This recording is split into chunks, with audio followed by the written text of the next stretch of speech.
Everybody, कैसे हैं आप अच्छे से होंगे। हम स्टार्ट करते हैं अपना नेक्स्ट पोर्शन टिश्यू चैप्टर का। हमने लास्ट वीडियो लेक्चर में देखा था कि मेरिस्टेमेटिक टिश्यू क्या होती है। हमने मेरिस्टेमेटिक टिश्यू कंप्लीट कर लिया था। उसके आगे आज हमको परमानेंट टिश्यू के बारे में पढ़ना है। चलिए एक बार थोड़ी सी नज़र डालते हैं कि हम लोगों ने कल क्या किया था। हमने कल मेरिस्टेमेटिक टिश्यू पढ़ी थी और मेरिस्टेमेटिक टिश्यू के कुछ कैरेक्टर्स पढ़े थे कि जैसे कि मेरिस्टेमेटिक टिश्यू है वो सिमिलर होती है सारी की सारी स्ट्रक्चर के अंदर। ओके, उनकी जो सेल वॉल होती है वो प्राइमरी सेल वॉल होती है और जो कि सेलुलोज की बनी हुई थी। प्राइमरी इसलिए बोलते हैं क्योंकि वो फर्स्ट फॉर्म है, सबसे पहले वही बनी है, उसके बाद बना है जो भी कुछ बना है। इनकी साइज राउंड, ओवल, पॉलीगोनल और रेक्टेंगुलर टाइप की होती है। ये सारी सेल्स हैं एक टिश्यू के अंदर। मेरिस्टेमेटिक टिश्यू के अंदर जितने भी सेल्स हैं, मेरिस्टेमेटिक सेल्स हैं, वो बहुत ही क्लोज पैक हैं, एक दूसरे के साथ बिल्कुल सटी हुई हैं, चिपकी हुई हैं, उनके बीच में स्पेस नहीं है।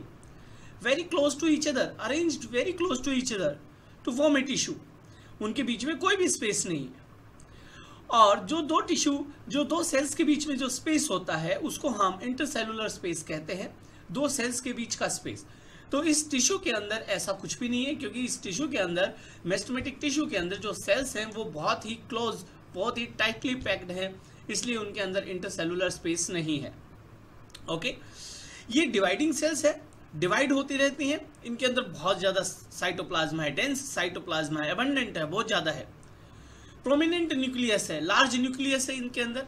वैक्यूल नहीं है, ये बहुत इंपॉर्टेंट चीज़ थी जो आपको याद करनी थी कि इनके अंदर वैक्यूल नहीं होता है। ओके, चलिए फिर हमने पढ़ा था कि मेरिस्टेमेटिक टिश्यू का डेफिनेशन क्या होता है। Group of cells that divides continuously, जो हमेशा डिवाइड करती रहती हैं, जिनके अंदर पावर ऑफ डिवीजन होता है, उनको हम मेरिस्टेमेटिक टिश्यू बोलते हैं।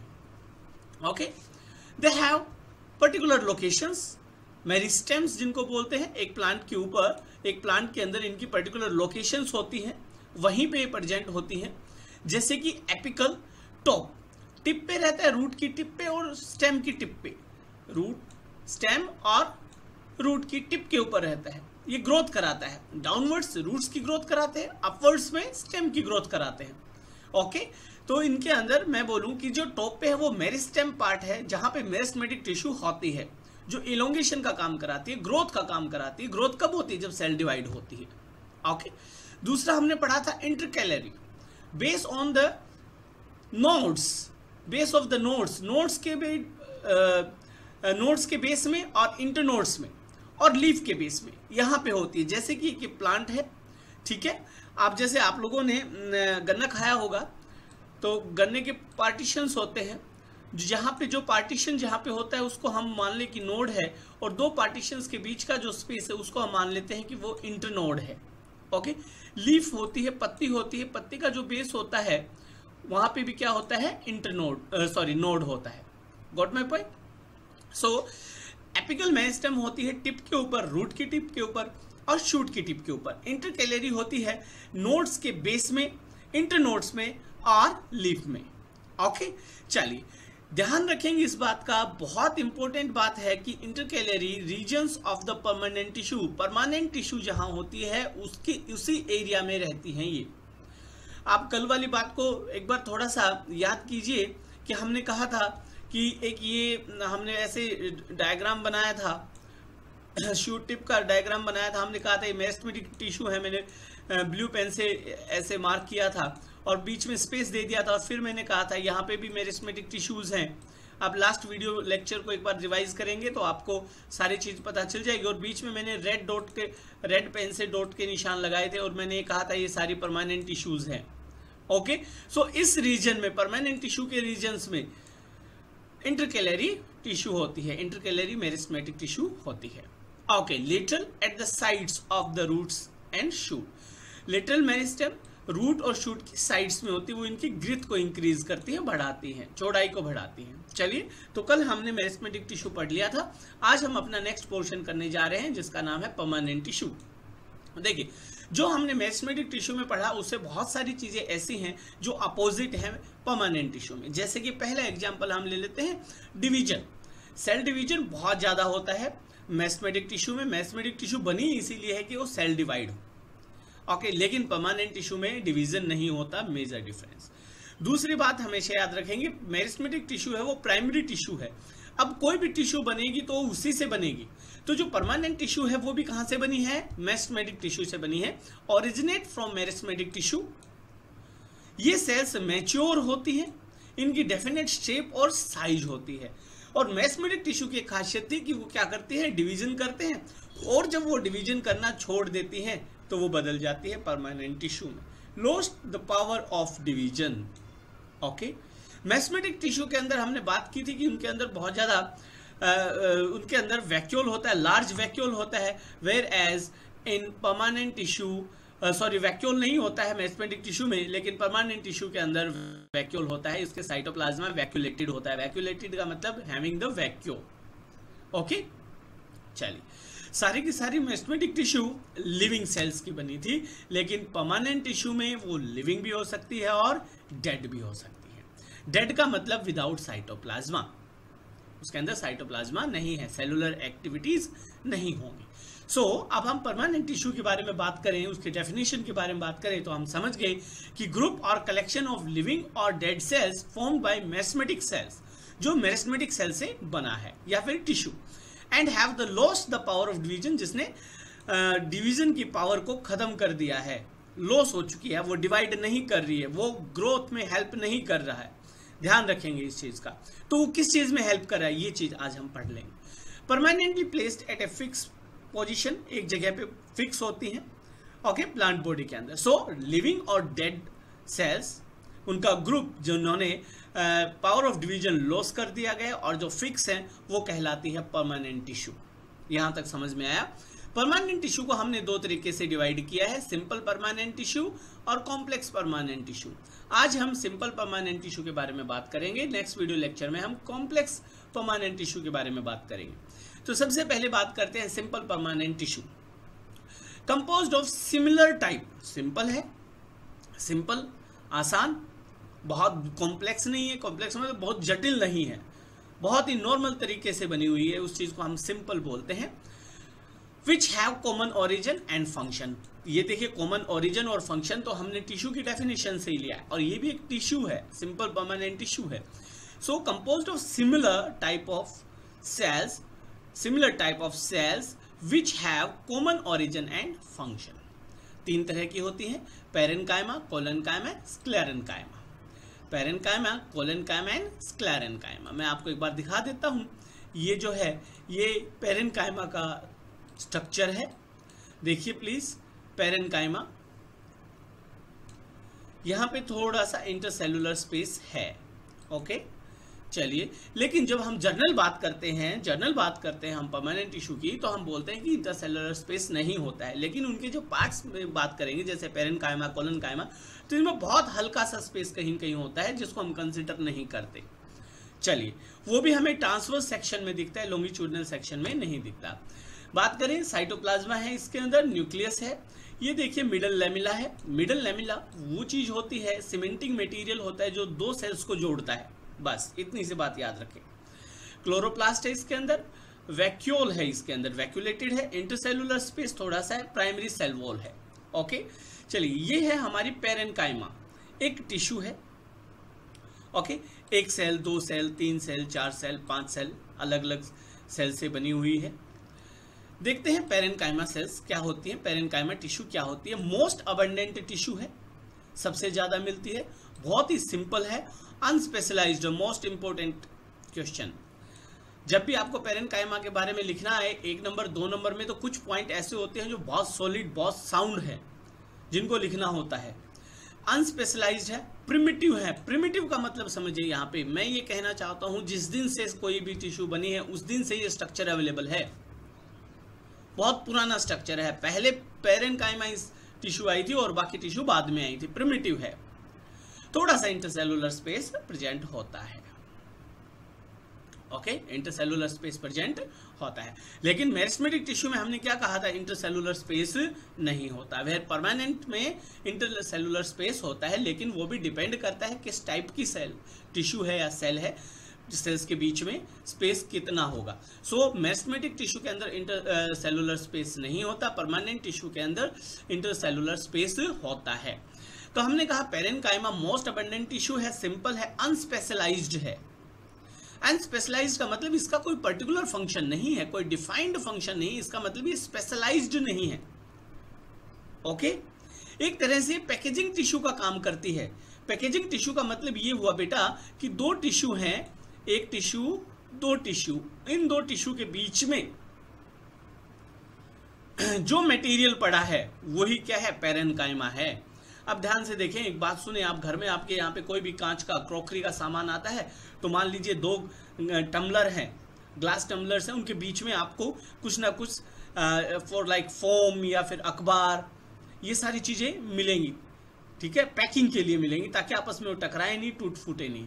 इसलिए पेरेनकाइमा सेल है, टिश्यूज हैं, वो क्या है, वो स्पेशलाइज तो है नहीं, इसलिए वो पैकेजिंग टिश्यू का काम करती हैं between the two specialised tissue. जैसे स्पेशलाइज्ड टिश्यू का अगर मैं बात करूं तो आगे आप पढ़ोगे जाइलम एंड फ्लोएम, जाइलम और फ्लोएम दोनों को बीच में पार्टीशन जो करती है वो होती है पेरेनकाइमा। ओके, चलिए, cell wall made up of calcium pectate and cellulose.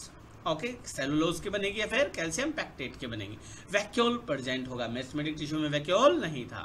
Okay, nucleus, prominent nucleus present होगा, और ये सेल, ये जो सेल्स हैं, ये पेरेनकाइमा टिश्यू की जितनी भी सेल्स हैं वो मेटाबॉलिकली एक्टिव हैं। जब सेल्स एक्टिव है मेटाबॉलिकली तो टिश्यू भी एक्टिव होगी। दे have different shape and structures, और इनकी डिफरेंट शेप होती हैं और स्ट्रक्चर्स होती हैं।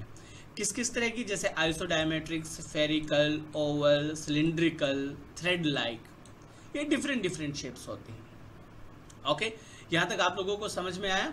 दे have different shapes, structures. Okay, parenchyma cell के अंदर न्यूक्लियस होगा, वैक्यूल होगा, मेटाबॉलिकली एक्टिव है ये। पेरेनकाइमा सेल्स के अंदर इंटरसेलुलर स्पेस है। पेरेनकाइमा टिश्यू है वो एक तरह से पैकेजिंग टिश्यू का काम करती है। पेरेनकाइमा टिश्यू अबंडेंट है, ये प्रिमिटिव टिश्यू है।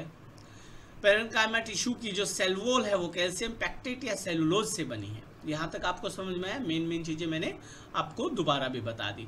दे are present in various parts of plant, plants के अलग अलग पार्ट्स में प्रेजेंट होती है, जैसे रूट में, स्टेम में, लीव में, फ्लावर्स में और फ्रूट्स में। ओके, यहां तक समझ में आया? दे फॉर्म्स द ग्राउंड टिश्यू। अब यहाँ पे ग्राउंड टिश्यू का अर्थ तो बहुत बड़ा है, लेकिन आप लोगों के लेवल पे समझाने के लिए मैं इतना ही बताऊंगा। इस चैप्टर को जब हम आगे बढ़ाएंगे तो ग्राउंड टिश्यू आपको मैं डिटेल में कराऊंगा। मैं इतना ही बताना चाहूंगा कि हमारी जो तीनों टाइप की टिश्यूज है, पेरेनकाइमा टिश्यू है, कोलेनकाइमा और स्क्लेरेनकाइमा टिश्यू है, ये सारी, ये तीनों टिश्यू एक तरह से ग्राउंड टिश्यू कहलाती है। ओके, वाइडली स्प्रेड है, बहुत ज़्यादा डिस्ट्रीब्यूटेड है प्लांट्स के अंदर, बहुत वाइडली स्प्रेड है ये।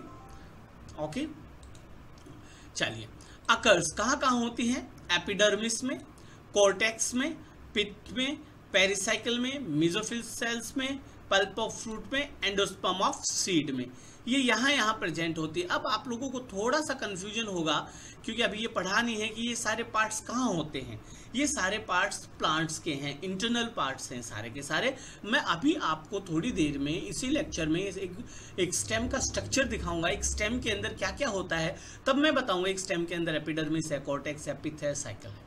ओके, चलिए, different type of parenchyma tissues. Parenchyma tissues अलग अलग टाइप की होती हैं। जैसे सबसे पहले जो स्टोर करती हैं फूड को, न्यूट्रिशन को, वाटर को, उनको हम स्टोरेज पेरेनकाइमा बोलते हैं। ओके, जिन पेरेनकाइमा टिश्यूज के अंदर एयर होती है, गैस होती है, जो बायंसी का काम करते हैं। एक्वेटिक प्लांट्स, जैसे कल मैंने बताया था, एक्वेटिक प्लांट्स फ्लोट करते हैं। कल नहीं, लास्ट लेक्चर में आप लोगों ने पढ़ा होगा उसमें वैक्यूल में कि एयर वैक्यूल भी होते हैं, ठीक है, गैसियस वैक्यूल होते हैं, वो प्लांट्स के अंदर होते हैं ताकि उनको हेल्प कर सके एक्वेटिक प्लांट्स को फ्लोट करने के लिए। वैसे ही हमारे पास टिश्यू है एरेनकाइमा टिश्यू, जो पेरेनकाइमा टिश्यू है, एक पेरेनकाइमा टिश्यू का एक पार्ट है एरेनकाइमा टिश्यू, जो गैस को स्टोर करती है और बायंसी प्रोड्यूस करती है फॉर एक्वेटिक प्लांट्स, ताकि वो पानी में अच्छे से फ्लोट कर सके। ओके, क्लोरेनकाइमा, दो सेल्स विच हैव क्लोरोप्लास्ट, मतलब वो सेल्स जो फोटोसिंथेसिस करती हैं, जिनके अंदर क्लोरोफिल होता है, वहां पे कोलेनकाइमा टिश्यू मिलेगी आपको। ओके, ओके, फोटोसिंथेसिस कहाँ होता है? लीफ में। लीफ के अंदर सेल्स होती हैं मेसोफिल सेल्स, वहां पे आपको ये मिलेगी। Okay, next store food material, जैसे फूड मटेरियल को कौन कौन सा हो सकता है, स्टार्च हो सकता है, ये रिजर्व फूड है, फैट है, प्रोटीन है, वाटर है, और स्टोर वेस्ट प्रोडक्ट भी स्टोर करती है, जैसे इनऑर्गेनिक वेस्ट, टैनिन, गम। मेटाबॉलिक एक्टिव सेल है तो वेस्ट भी प्रोड्यूस होगा, उसको भी स्टोर करेगी कहीं कहीं। Okay, provide rigidity to the plant body, plant body को रिजिड बनाती है। Okay, because rigidity of plant body due to turgidity, turgidity is because of the turgor pressure. Turgor pressure एक सेल का प्रेशर होता है एंट्री की वजह से। मान लीजिए एक सेल के अंदर अगर आप एक सेल के अंदर सैप जा रहा है, सैप क्या होता है हमने कल बताया था, it is the mixture of water, nutrients, micronutrients, macronutrients और सॉल्ट्स और अमीनो एसिड्स। वो किसी भी सेल के अंदर जाता है तो उसको साइज को स्वेलन अप कर देता है। जैसे आप बैलून के अंदर पानी भरोगे तो बैलून फूल जाएगा, टर्जिड हो जाएगा, तो रिजिडिटी प्रदान करती है सेल को। ओके, प्लांट पार्ट को रिजिडिटी प्रदान करती है। तो अगर कोई पूछे कि प्लांट्स के अंदर रिजिडिटी क्यों है, बिकॉज ऑफ पेरेनकाइमा। पेरेनकाइमा में भी फिर अगर पूछ लिया जाए आपसे कि भाई और कौन सी मतलब डिफरेंट टिश्यूज होती हैं, जैसे एरेनकाइमा है, क्लोरेनकाइमा है, ठीक है, तो आप इस चीज़ को अच्छे से बता सकते हो। चलिए, तो हमने different type of parenchyma tissue पढ़ी, storage parenchyma, aerenchyma and chlorenchyma. ये सारे इसके फंक्शन से फूड को स्टोर करती है। इनके अंदर क्लोरोप्लास्ट होता है फोटोसिंथेसिस परफॉर्म करने के लिए। ये सारी की सारी मेटाबॉलिकली एक्टिव सेल्स होती है, मेटाबॉलिज्म करवाती रहती है। मेन काम क्या है इनका, प्रोवाइड मैकेनिकल स्ट्रेंथ, पौधे को स्ट्रेंथ देती है, मैकेनिकल स्ट्रेंथ देती है due to high osmotic pressure and compact arrangement. Arrangement पहले समझिए, फिर ऑस्मोटिक प्रेशर बताते हैं। अरेंजमेंट का मतलब है कि सारी सेल्स वो टाइटली अरेंज हैं, टाइटली पैक्ड है एक दूसरे के साथ, वो कॉम्पैक्ट अरेंजमेंट हुआ। Okay, osmotic pressure, pressure due to osmosis, entry of water, okay, entry of liquid, osmotic pressure. कोई भी सेल है ऑस्मोटिकली एक्टिव कब होती है, जब उसके अंदर पानी की एंट्री और एग्जिट दोनों हो रहे हो। तो ये सारी की सारी क्या है, सेल्स हैं, वो मेटाबॉलिकली एक्टिव सेल्स हैं, मतलब लिविंग सेल्स हैं। तो इनके अंदर मेटाबॉलिक एक्टिविटी चल रही है, तो इसका मतलब इनके अंदर इन और आउट दोनों चीज हो रही है, ठीक है, मैकेनिकल स्ट्रेंथ प्रोवाइड करती है। ओके, तो मैं अभी आप लोगों को ये चीज समझा रहा था 1 मिनट पहले कि ये सारी चीजें क्या क्या होती हैं। कहाँ गया ये वाली, आकर्ष, एपिडर्मिस, कॉर्टेक्स पे पेरिसाइकिल, देखते हैं अभी क्या होती हैं। ये एक प्लांट है, उसका ये स्टेम है, स्टेम को मैंने ऐसे काट लिया। ओके, अब जब स्टेम को मैंने काट लिया तो स्टेम को थोड़ा सा ऊपर से मैंने काट लिया, एक चक्के जैसा गोल सेक्शन मैंने निकाल लिया, सर्कुलर। अब इस सेक्शन को अगर हम देखें, ये वो गोल सेक्शन है, तो इस सेक्शन के हम आउटर से लेके और इनर तक चले पढ़ते हुए कि आउटर में क्या है, उसके आगे क्या है, उससे आगे क्या है, उससे आगे क्या है, ठीक है। आपने प्लांट को काट के जमीन पे रखा है, जमीन पे आप रख के अब ऐसे पढ़ रहे हो, पहले पार्ट में क्या है, फिर क्या है, फिर क्या है, उसके सेंटर तक चले। सबसे बाहर हेयर लाइक स्ट्रक्चर्स होते हैं, उनको हम एपिडर्मल हेयर बोलते हैं। एपिडर्मल वर्ड आया एपिडर्मिस से, जो बाहर की कवरिंग है, सबसे पहली कवरिंग है, उसको हम एपिडर्मिस बोलते हैं। इस एपिडर्मिस के बाद एक दूसरी और कवरिंग है जिसको हम हाइपोडर्मिस बोलते हैं। ओके, अब इस हाइपोडर्मिस के नीचे देखिए मैंने ग्रीन कलर से मार्क किया हुआ है, ये है हमारी पेरेनकाइमा टिश्यू। और इस पेरेनकाइमा टिश्यू के बाद एक और कवरिंग है जिसका नाम है एंडोडर्मिस। ओके, एंडोडर्मिस के आगे अगर हम बात करें तो है हमारी पेरिसाइकिल, ये रेड कलर में मैंने मार्क किया हुआ है, ये लेयर है, ये है पेरिसाइकिल। ओके, और बिल्कुल जो सेंटर में है वो है पित्त। और ये जो मैंने बनाए हुए हैं, ये देखिए एक ग्रीन है, एक ब्लू है, एक ग्रीन है, ब्लू है, छोटे छोटे, ये वस्कुलर बंडल्स है, मतलब जाइलम है और फ्लोएम है। Okay, xylem and phloem. So ये सारे के सारे स्ट्रक्चर्स है, तो इन सारे स्ट्रक्चर्स में कौन प्रेजेंट रहेगी, पेरेनकाइमा प्रेजेंट रहेगी। ओके, कहीं न कहीं छोटा सा पार्ट है, पेरेनकाइमा इनको बनाने में हेल्प करती है। चलिए, नेक्स्ट है हमारा कोलेनकाइमा। कोलेनकाइमा भी एक लिविंग टिश्यू है प्लांट की, सेल वॉल बनी होती है इसकी सेलुलोज की और पेक्टिन सब्सटेंसेस की। ज़्यादा सेलुलोज होता है, पेक्टिन सब्सटेंसेस इसमें ज़्यादा होते हैं, जिसमें आपको दिखाता हूँ। ये हमारा पेरेनकाइमा था। ओके, पेरेनकाइमा के डिफरेंट टाइप्स थी। ये हमारा क्लोरेनकाइमा, एरेनकाइमा। एरेनकाइमा देखिए ज़्यादा स्पेस है, बीच में एयर है इसके अंदर। ये मेसोफिल सेल्स के अंदर होती है, मेसोफिल पेरेनकाइमा होती है। ये जाइलम के अंदर होती है, जाइलम पेरेनकाइमा होती है। एपिडर्मिस के अंदर होती है, ये तो एपिडर्मल पेरेनकाइमा है। जिस पार्ट के अंदर होगी उसी के नाम से ये बोली जाएगी। चलिए ये देखिए एक बार कोलेनकाइमा देखिए, मैं एक चीज कहना चाहता हूँ, इसके जो कोलेनकाइमा सेल्स जो हैं ये एक दूसरे से जुड़ी हुई है और एक टिश्यू बना रही है, और जहां पे जुड़ी हुई कॉर्नर्स हैं वो थोड़े से मोटे हो जाते हैं, थिक हो जाते हैं। ओके, ये ध्यान रखेंगे, थिक हैं ये। चलिए, cell walls made up of cellulose and pectic substances. ज्यादा सेलुलोज होता है, ज्यादा पैक्टिक का सब्सटेंसेस का डिपोजिशन हो जाता है, जहां पे एक सेल दूसरी सेल से ज्वाइंट होती है, ठीक है, तो वहां पे ज्यादा डिपोजिशन हो जाता है। जब ज्यादा डिपोजिशन हो जाती है तो ग्रोथ अंदर की तरफ ज्यादा हो जाती है, लेयर सेल वॉल है बहुत ज्यादा मोटी हो जाती है। जब सेल वॉल मोटी हो जाती है तो जो अंदर का स्पेस है ना वो बहुत कम बचता है, ये वैक्यूल आ गया। फिर इसका अंदर का जो स्पेस है ना बहुत कम है, उस स्पेस को हम ल्यूमन बोलते हैं, इसलिए इनका नैरो ल्यूमन होता है। जैसे कि आपके घर में ट्यूब है, पाइप है पानी वाली, आपने मोटर से लगाया और जब उसको आगे से दबाते हो तो प्रेशर आता है, तो दबाने से क्या हुआ कि इस ट्यूब के अंदर का जो स्पेस था आपने कम कर दिया, उसका ल्यूमन कम कर दिया। ओके, इसी तरीके से जो सेलुलोज की डिपोजिशन होती है उसके कारण इसका जो अंदर का जो स्पेस है वो कम हो जाता है, ल्यूमन कम हो जाता है। ओके, चलिए, joining part of different cell, जहां डिफरेंट टाइप ऑफ सेल्स एक दूसरे से ज्वाइन होती हैं वो कॉर्नर्स पे डिपोजिशन हो जाती है सेलुलोज की और पैक्टिक सब्सटेंसेस की। ओके, फ्लेक्सिबिलिटी प्रदान करती है। छोटे पौधे आपने देखेंगे, आप टहनी को ऐसे खींच लेते हो, टूटती नहीं, वो फ्लेक्सिबिलिटी होती है। किस वजह से होती है? कोलेनकाइमा सेल्स की वजह से होती है। ओके, इंटरसेलुलर स्पेस नहीं होता, नो इंटरसेलुलर स्पेस, लेकिन पेरेन्काइमा में हमने पढ़ा था कि इंटरसेलुलर स्पेस होता है। सेल्स है बहुत ही कॉम्पैक्ट, टाइटली अरेंज है, इसीलिए इंटरसेलुलर स्पेस नहीं है। ओके, इलोंगेटेड बड़ी होती है, सर्कुलर भी दिखेंगी आपको और पॉलीगोनल भी दिखेंगे।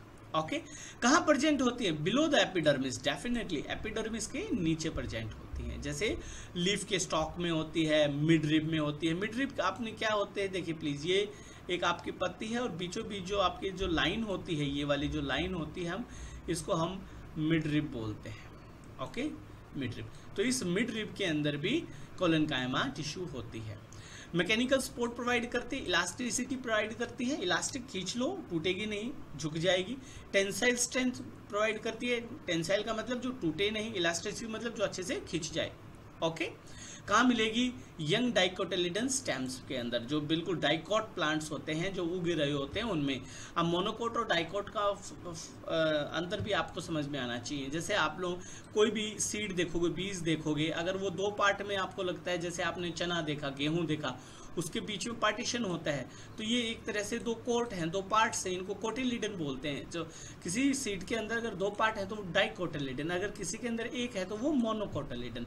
तो मोनोकोटिलिडन स्टेम्स होते हैं, उनके अंदर ये बहुत ज़्यादा होती है। ओके, ध्यान रखेंगे, ये मैन्युफैक्चर करती है शुगर और उस शुगर को स्टोर करती है एज ए स्टार्च। ठीक है, पत्ती की बिल्कुल मार्जिन्स में जो अपनी लीफ होती है उसके मार्जिन्स में रहती है, इलास्टिसिटी प्रोवाइड करती है ताकि वो बहुत ज़्यादा हवा वगैरह चले तो उसे टीयर फटे नहीं। ओके ओके, ध्यान रखेंगे कि मोस्टली जो कोलेनकाइमा सेल्स हैं वो एरियल पार्ट में होती है, हवा वाले पार्ट में होती है, इसका मतलब जड़ में नहीं होती है। ओके, इनके अंदर बहुत ज़्यादा प्रोटोप्लाज्मा होता है। Next, now sclerenchyma. Sclerenchyma tissue है वो हार्ड है, मतलब डेड सेल्स से बनी हुई है, और एम्प्टी है, खाली है। हार्ड है तो इसका मतलब उसकी जो वॉल है वो कैसी होंगी? थिक होंगी। Okay, thick secondary wall. क्या है ये? सेकेंडरी, प्राइमरी नहीं है, सेकेंडरी। प्राइमरी बन चुकी थी, अब उस प्राइमरी से दोबारा डेवलप होके और ज्यादा काम करके और ज्यादा डिपोजिशन करके सेकेंडरी बनी है, प्राइमरी से सेकेंडरी में डेवलप हुई है because of deposition of lignin along with cellulose. देखिए मैं आपको दिखाता हूँ, ये देखिए ल्यूमन है, ये बहुत कम है, ये देखो, ये वाला देख लो, और ये जो सारा पोर्शन है ये इसके अंदर ये सारी थिक वॉल है। ठीक है, सारी की सारी थिक वॉल है ये, बिकॉज ऑफ लिग्निन। सेलुलोज भी था और लिग्निन था, लिग्निन अंदर तक चला गया और इसने बहुत मोटी लेयर बना दी, इसलिए इसका जो बीच का जो स्पेस है वो बहुत कम बचा, जिसको हम ल्यूमन बोलते हैं। ठीक है, कहीं पे थोड़ा बहुत अगर स्पेस होता है तो उनको हम पिट्स बोलते हैं, ध्यान रखेंगे इस चीज़ का। सेल वॉल के अंदर अगर कहीं थोड़ा बहुत भी स्पेस होता है उसको पिट्स बोलते हैं, जो एक्सचेंज करने में काम आती है। ठीक है, चलिए, okay, make cell is thick impermeable, और इसकी वजह से, किसकी वजह से? लिग्निन की वजह से। जो लिग्निन है जो बना है फिनाइल प्रोपेनॉइड से, फिनाइल प्रोपेनाइड इसके पॉलीमर से बना है। फिनाइल प्रोपेनाइड बहुत ज़्यादा जुड़ गए एक साथ, ये मोनोमर था, पॉलीमर बन गया है, थिक वॉल बनाती है, इम्परमिएबल है। बिकॉज ऑफ कंटिन्यूस डिपोजिशन, लगातार लिग्निन के डिपोजिशन की वजह से जो ल्यूमन है, इनर एरिया है, वो नैरो हो गया। ये देख लीजिए प्लीज, मैंने यहाँ पे बनाया हुआ है, ये सारा लिग्निन है, ये सारा का सारा डिपोजिट हो गया। ये सेल वॉल है, सेलुलोज की बनी हुई है, और ये जो अंदर वाला स्पेस है ल्यूमन है जो बहुत कम हो गया है। ठीक है, sometimes this thin area are formed in the cell wall, जिसको हम क्या बोलते हैं, पिट्स। देखिए वैसे तो पूरी सेल वॉल कैसी है, थिक है, लेकिन कहीं कहीं छोटा सा स्पेस बच गया है, उसको हम पिट्स बोलते हैं। नो इंटर सेलुलर स्पेस, कोई इंटर सेलुलर स्पेस नहीं होता, इसलिए हेक्सागोनल स्ट्रक्चर दिखाई देते हैं। ओके, दो सेल्स होते हैं, एक टिश्यू है, टिश्यू बहुत सारी सेल्स से बनी है, और जो दो सेल्स है वो आपस में ज्वाइंट होती हैं, वो सीमेंटिंग मटेरियल, सीमेंट जैसे हम घर बनाते हैं तो एक ईंट दूसरी ईंट से जोड़ते हैं तो सीमेंट का इस्तेमाल करते हैं, तो इस तरह से इसके अंदर जो सीमेंट है उसका नाम है मिडल लेमिला, जो दो सेल्स के बीच में प्रेजेंट होता है। ये मिडल लेमिला है लिग्निन, पैक्टिन और प्रोटीन का बना हुआ होता है।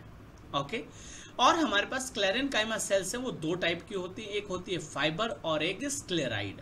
फाइबर और स्क्लेराइड, ये देखिए, ये हमारे पास जो स्क्लेरेनकाइमा सेल्स हैं, स्क्लेराइड्स हैं, ये देखिए प्लीज, एक है फाइबर और एक है स्क्लेराइड, फाइबर और स्क्लेराइड। क्लियर? स्क्लेरेनकाइमा सेल दो टाइप की है, फाइबर और स्क्लेराइड, फाइबर एंड स्क्लेराइड। ये फाइबर का स्ट्रक्चर है, लॉन्ग थ्रेड स्ट्रक्चर होते हैं, उनको हम फाइबर बोल देते हैं, थ्रेड लाइक स्ट्रक्चर। अगर स्क्लेरेनकाइमा सेल लंबी है, बड़ी है, तो वो थ्रेड लाइक स्ट्रक्चर दिखेगी, उसको हम फाइबर बोल देते हैं, और छोटी है उसको हम स्क्लेराइड बोलते हैं, स्क्लेरिड बोल देते हैं। ठीक है, इनके स्ट्रक्चर में डिफरेंस है बस। जो स्क्लेरेनकाइमा सेल बड़ी है फाइबर बोल देते हैं, जो छोटी है उसको स्क्लेरिड बोल देते हैं। चलिए देखते हैं, फाइबर क्या है, लॉन्ग है, इलोंगेटेड विद पॉइंटेड एंड्स, बिल्कुल एंड देखिए इसके बिल्कुल पॉइंटेड है, पॉइंटेड एंड्स। ओके, चलिए, पॉइंटेड एंड्स होते हैं उसके अंदर, और ग्रुप में प्रेजेंट होती है, present in cluster. Where as sclereids short है, थिक, लैमिनेटेड। लैमिनेटेड का मतलब समझ गया आप, लेमिला, मिडल लेमिला ज्यादा है इसके अंदर, मिडल लेमिला ये रहा, ये मिडल लेमिला ज्यादा है ना। ओके, चलिए, तो एक सेल है, मैं दूसरी बना देता हूं, ये लीजिए, दूसरी सेल बना देता हूं, एक टिश्यू बन गई, इनके बीच में मिडल लेमिला है। ओके, लैमिनेटेड, ठीक है, इसलिए उसको लैमिनेटेड बोला है, मिडल लेमिला लैमिनेटेड बोला है। ओके, डम्बल शेप्स होती हैं, टी शेप भी हो सकती है, ओवल शेप भी हो सकती है, डिफरेंट टाइप की सेल्स हो सकते हैं। कहाँ मिलेंगी आपको ये? हाइपोडर्मिस में मिलेंगी, पेरिसाइकिल में मिलेंगी। कौन सी? फाइबर। फाइबर, स्क्लेरेनकाइमा टिश्यू आपको हाइपोडर्मिस में और पेरिसाइकिल में मिलेगी। ओके, और स्क्लेराइड जो है वो आपको कॉर्टेक्स में मिलेगा, पिथ में मिलेगा, फ्लोएम में मिलेगा, कोकोनट में मिलेगा, एंडोकार्प ऑफ एलमंड में मिलेगा। ओके, नारियल के अंदर और आपको बादाम के अंदर मिलेगा। ये बहुत हार्ड होते हैं, बादाम खाते हो, हार्ड होता है कि नहीं होता है? ठीक है ना। प्रोटेक्शन देता है, मैकेनिकल सपोर्ट देता है, कवरिंग देता है। बादाम की भी कवरिंग है भाई, कोकोनट की भी कवरिंग है, सीड्स की भी, फ्रूट्स की भी कवरिंग है, वो सारी की सारी स्क्लेरेनकाइमा सेल से बनी है। तो आज हमने 3 टिश्यूज पढ़ी हैं। हमने आज पेरेनकाइमा पढ़ा, कोलेनकाइमा पढ़ा और स्क्लेरेनकाइमा पढ़ा। ये हमारी सिंपल परमानेंट टिश्यूज हैं। आप इसको धीरे धीरे पढ़ेंगे, पॉज कर करके पढ़ेंगे। ये नोट्स मैं आपको भेज दूंगा। आज इस वीडियो लेक्चर को देखेंगे, कल मैं आपको नोट्स भेज दूंगा। कोई भी दिक्कत आती है तो आप मेरे को कॉल कर सकते हैं। ठीक है, thank you, have a nice day.